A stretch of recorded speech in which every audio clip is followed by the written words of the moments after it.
Happy morning, children. Welcome to the English class. I hope you are all doing good.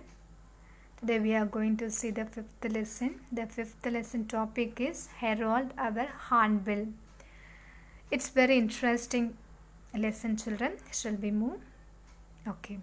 Herald our Hornbill is written by Ruskin, born 1934. An Indian writer of British descent, born is possibly India's best known and most wild author. He started writing at an early age and since then has consistently written stories that reflect life in the hill station of the Himalayas. Bond was awarded the Padma Shri in 1999 and Padma Bhushan in 2014. Now move to the lesson. Harold, our Hornbill. This is a fascinating story about Harold, a pet hornbill which the narrator had when he was a little boy.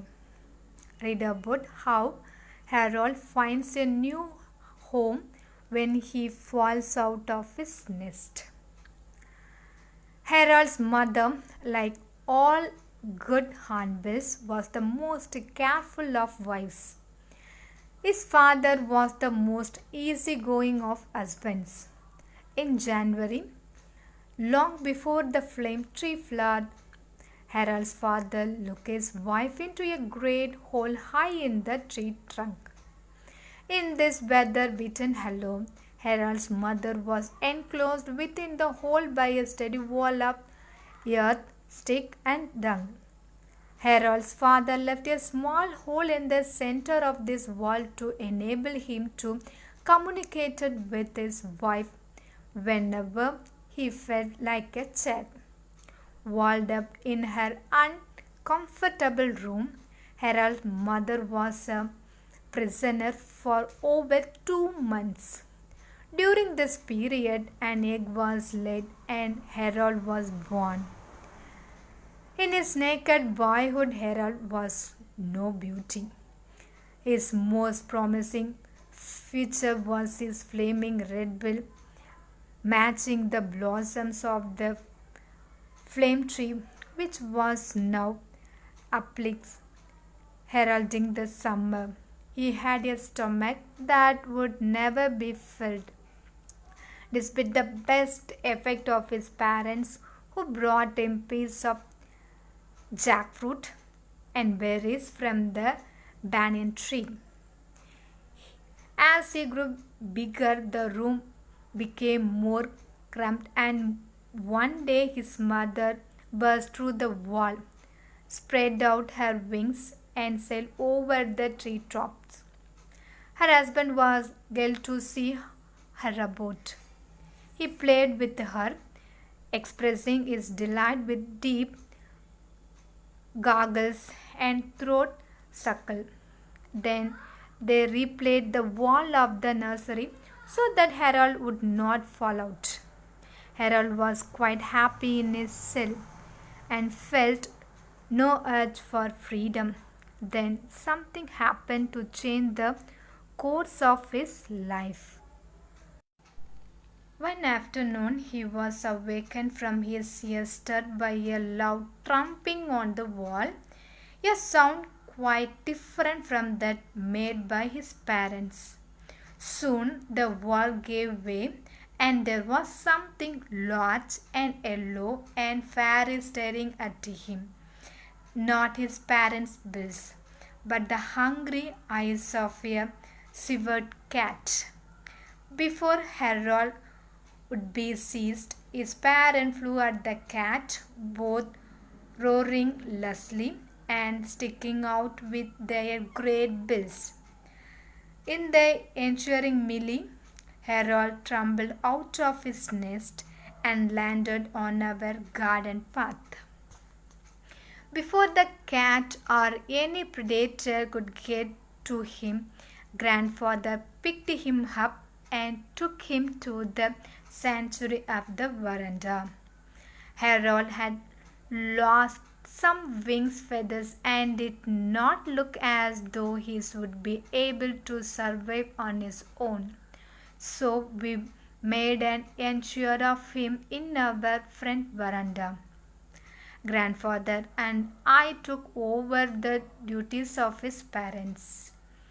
Harold had a simple outlook, and once he had got over some yearly attacks of nervous, he began to welcome the approach of the people.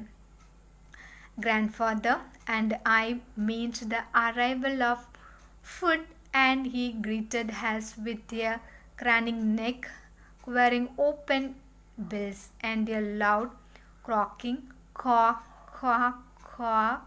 Fruit, insect, or animal food and green leaves were all welcome.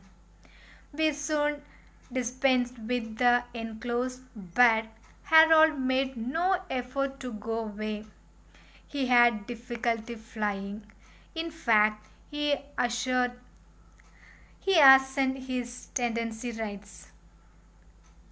At last, as far as the veranda was concerned, one afternoon a veranda tea party was suddenly and alarmingly convulsed by a flash of black and white and noisy flapping.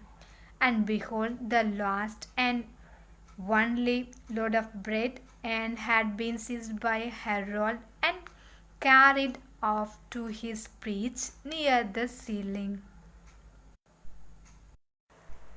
Harold was not beautifully by Hollywood standards. He had a small body and a large head, but he was good natured and friendly, and he remained on good terms with most members of the household during his lifetime of 12 years. Harold's best friends were those who fed him, and he was willing even to share his food with us, sometimes trying to feed me with his great beak, while I turned down his offers of beetle and similar delicacy. I did occasionally share a banana with him. Eating was a serious business for Harold, and if there was any delay at mealtimes, he would summon me with ruskin barks with vigorous bangs of his bills on the woodwork of the kitchen window.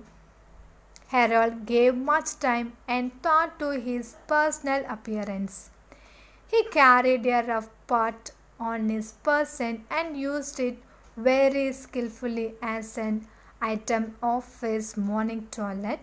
His rough pot was a small gland situated about the roots of his tail feathers. It produced a rich yellow fluid. Harold would dip into his rough pot from time to time and then rub the color over his feathers and the back of his neck. He would come off on my hands whenever I touched him.